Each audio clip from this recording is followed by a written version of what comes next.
Hello दोस्तों, स्वागत है आप सभी लोगों का आपके अपने प्यारे यूट्यूब चैनल में। आज यहाँ पर हम पढ़ेंगे हीमोफीलिया के बारे में। हीमोफीलिया क्या होता है, इससे कौन सी समस्या उत्पन्न होती हैं और यह किस प्रकार से होता है, इसकी खोज सबसे पहले किसने की थी और किस में देखा गया था, इन सारी चीज़ों के बारे में आज हम बात करेंगे।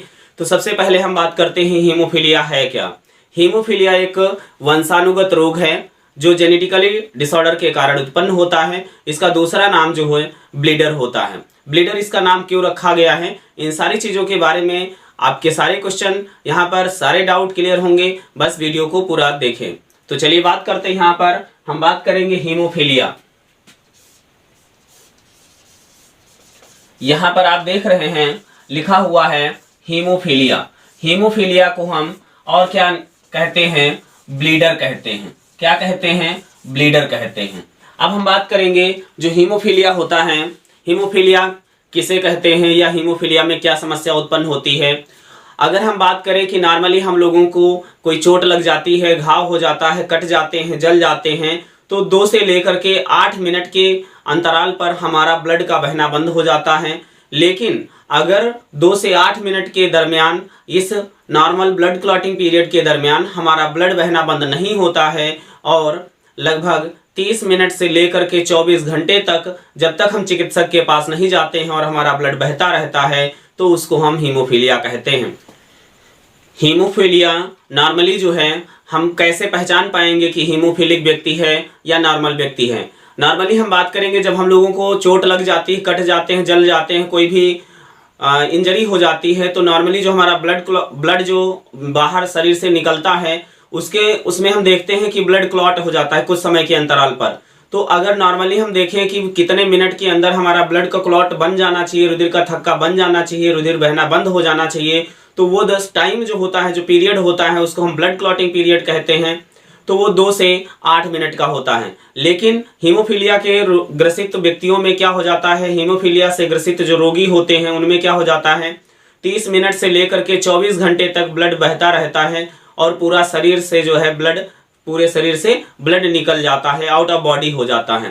तो इस कंडीशन में रोगी की मृत्यु भी हो जाती है। अगर इस दरमियान आप चिकित्सक के पास चले जाते हैं, डॉक्टर के पास चले जाते हैं, तो हीमोफीलिक व्यक्ति जो है उसको आराम से बचाया जा सकता है, क्योंकि ब्लड क्लॉटिंग वहाँ पर मेडिसिन ट्रीटमेंट के माध्यम से, कीमोथेरेपी के माध्यम से करा दी जाती है। अब हम बात करते हैं कि सबसे पहले जो है हीमोफीलिया के बारे में किसने अध्ययन किया। तो हीमोफीलिया के बारे में सबसे पहले हेल्डन नामक वैज्ञानिक ने देखा। और बात करेंगे कि हेल्डन नामक वैज्ञानिक ने कहाँ पर देखा, किसमें देखा, इन सारी चीज़ों के बारे में हम बात करेंगे।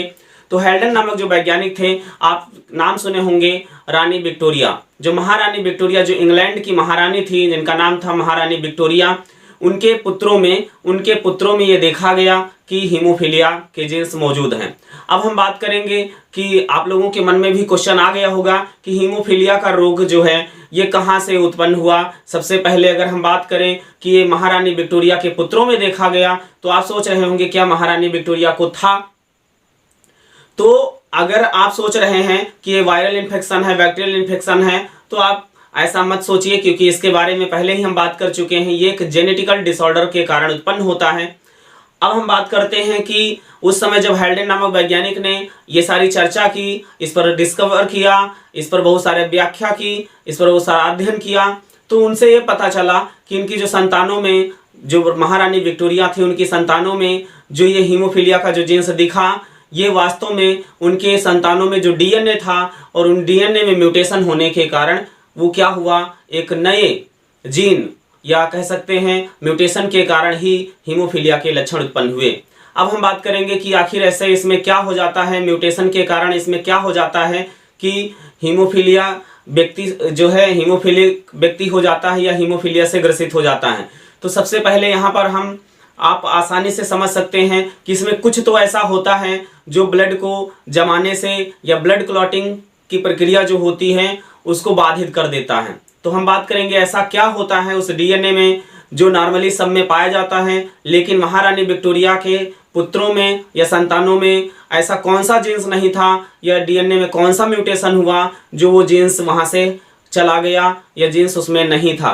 तो हम बात करेंगे कौन सा ऐसा जीन्स था जो म्यूटेशन के उपरांत वो वहाँ पर नहीं रहा और महारानी विक्टोरिया की संतानों में या महारानी विक्टोरिया के बच्चों में वो हीमोफिलिक हो गए, हीमोफीलिया का लक्षण आ गया। अब हम बात करेंगे कि महारानी विक्टोरिया की संतानों में जो म्यूटेशन हुआ, और म्यूटेशन आप सभी जानते हैं कि डीएनए में होता है, तो उसमें क्या ऐसा म्यूटेशन हुआ कि डीएनए का कौन सा भाग ऐसा इनएक्टिव हो गया या डिसअपियर हो गया या वहाँ पर इन्वॉल्व नहीं हो रहा था या उसमें नहीं उपस्थित था। तो हम बात करेंगे डीएनए का वह भाग जिसे हम किस नाम से जानते हैं। यहाँ पर आप देख रहे हैं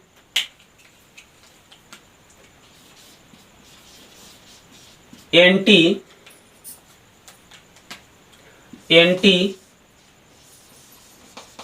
haemophilic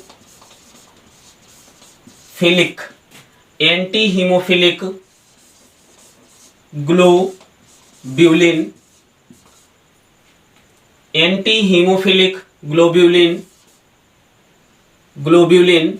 gene, anti haemophilic globulin gene जो था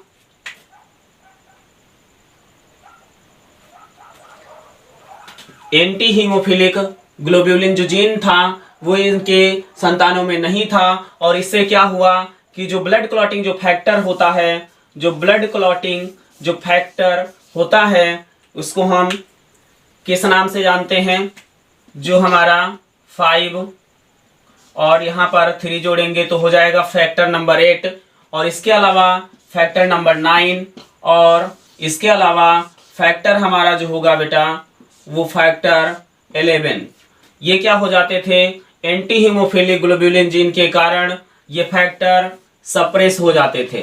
क्या हो जाते थे, सप्रेस हो जाते थे, जिससे सप्रेस हो जाने पर क्या होगा, यहाँ पर वे ऐसे फैक्टर नहीं बनेंगे, और ये जब ऐसे फैक्टर नहीं बनेंगे तो ब्लड क्लॉटिंग जो होगी, जो ब्लड क्लॉटिंग होगी वो नहीं हो पाएगी, ब्लड क्लॉटिंग जो होगी वो नहीं हो पाएगी, और इस कंडीशन में जो रुधिर होगा वो आउट ऑफ बॉडी निकलता रहेगा, और एक ऐसा समय आ जाएगा कि जब उस व्यक्ति को, उस रोगी को चिकित्सक के पास नहीं ले जाया जाएगा तो ऑटोमेटिक या सेल्फ ब्लड क्लॉटिंग नहीं होगी और सारा का सारा ब्लड आउट ऑफ बॉडी हो जाएगा और रोगी की मृत्यु हो जाएगी।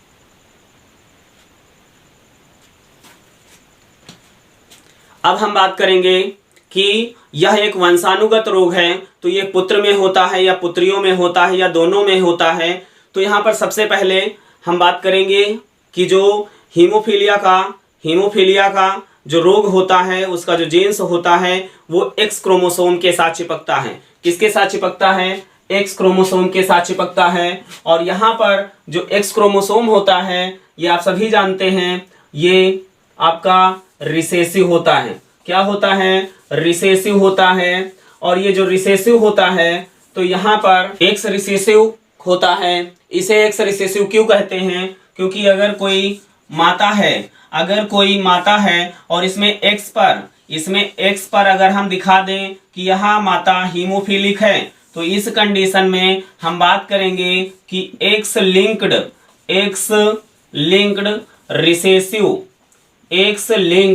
रिसेसिव फैक्टर है। एक्स लिंक्ड रिसेसिव फैक्टर है। कहने का मतलब ये है कि इसमें जब तक दोनों एक्स पर यहाँ पर देख रहे हैं हीमोफिलिक जीन्स नहीं होगा तो इस कंडीशन में यह महिला या यह पुत्री, इसको हीमोफीलिया नहीं हुआ है और ये नहीं हुआ है तो ये रिसेसिव हो जाएगा।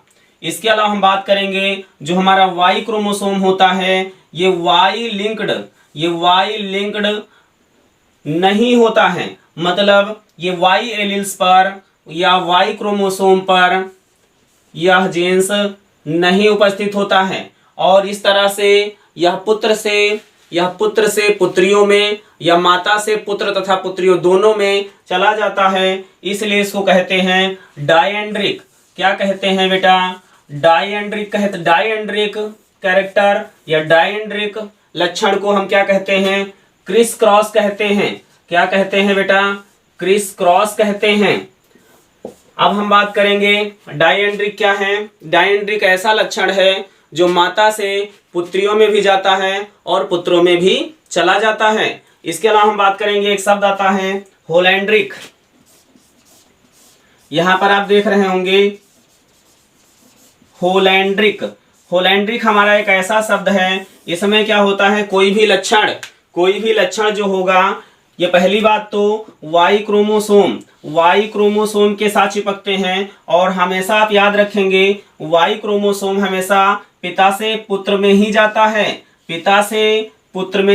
है। तो इसलिए जब कोई भी लक्षण, कोई भी जेनेटिक डिसऑर्डर अगर पिता से पुत्र में जाता है और फिर पुत्र से दूसरी अगली पीढ़ी के पुत्र में ही जाता है, तो इस प्रक्रम या इस कैरेक्टर को, इस गुण को क्या कहते हैं, होलैंड्रिक कहते हैं। क्या कहते हैं, होलैंड्रिक कहते हैं। जैसे आपका हाइपरट्राइकोसिस में क्या होता है, हाइपरट्राइकोसिस एक जेनेटिकली डिसऑर्डर होता है, जिससे यह रोग हमेशा पुरुषों में ही होता है। और इसमें कर्ण पल्लों पर मोटे लंबे बाल उगाते हैं। इसमें जो जीन्स होता है वो हमेशा वाई क्रोमोसोम पर होता है और यह हमेशा पिता से पुत्र में ही जाता रहता है। तो इस प्रक्रम को, इस प्रक्रिया को, इस लक्षण को हम होलैंड्रिक कहते हैं। अब इसके अलावा हम बात करेंगे कि हीमोफीलिया कितना टाइप का होता है या टाइप्स ऑफ हीमोफीलिया। तो बेसिकली हम बात करेंगे कि haemophilia mainly divided into 2 part. Haemophilia जो होता है वो 2 प्रकार का होता है, हीमोफीलिया ए और हीमोफीलिया बी। हीमोफीलिया ए की बात करते हैं। हीमोफीलिया जो ए होता है, यह हीमोफीलिया इस टाइप का हीमोफीलिया होता है जब किसी भी हीमोफिलिक व्यक्ति में ग्लोब्यूलिन जो प्रोटीन होती है वो नहीं होती है। मीन्स आप कह सकते हैं haemophilic A, this is a specific type या this is a specific type of haemophilia in which क्या होगा, जिसमें हमारा ग्लोब्यूलिन अब्सेंस होगा। ठीक है, ग्लोब्यूलिन क्या हो जाएगा, अब्सेंस होगा। तो इस प्रकार की हीमोफीलिया को हम बोलेंगे हीमोफीलिया ए। अब हम बात करते हैं हीमोफीलिया बी किसको कहते हैं। बी होता है जब हमारे शरीर में थ्रोम्बोप्लास्टिन की कमी हो जाती है, तो उसे हम क्या कहते हैं, किस प्रकार की हीमोफीलिया कहते हैं, बी प्रकार की हीमोफीलिया कहते हैं। तो इस प्रकार से हम लोग समझ चुके हैं कि हीमोफीलिया क्या होता है, हीमोफीलिया किससे होता है, हीमोफीलिया को सबसे पहले किसने खोजा और हीमोफीलिया के टाइप्स कितने होते हैं। क्विक रिवीजन लेते हैं। देखो, हीमोफीलिया का मतलब होता है किसी भी व्यक्ति में 2 से 8 मिनट के दरमियान में चोट लग जाने या कट जाने पर 2 से 8 के बीच ब्लड का बहना बंद ना होना, ब्लड क्लॉटिंग ना होना, तो इसे हम क्या कहेंगे, हीमोफीलिया कहेंगे। और हीमोफीलिया का जो पीरियड होता है वो 30 मिनट से लेकर के 24 घंटे तक भी ब्लड निकलता रहता है। यानी कि जब तक शरीर में ब्लड रहेगा तब तक निकलता रहेगा, यदि हम चिकित्सक के पास उचित समय पर नहीं पहुंच पाते हैं। इससे रोगी की मृत्यु भी हो जाती है। इसके अलावा हम बात करेंगे कि हीमोफीलिया एक अनुवांशिक रोग है, ये किसी भी प्रकार के इन्फेक्शन से नहीं होता है। और सबसे पहले ब्रिटेन यानी कि इंग्लैंड की महारानी विक्टोरिया के बच्चों में देखा गया था, जो म्यूटेशन के उपरांत उत्पन्न हुआ था।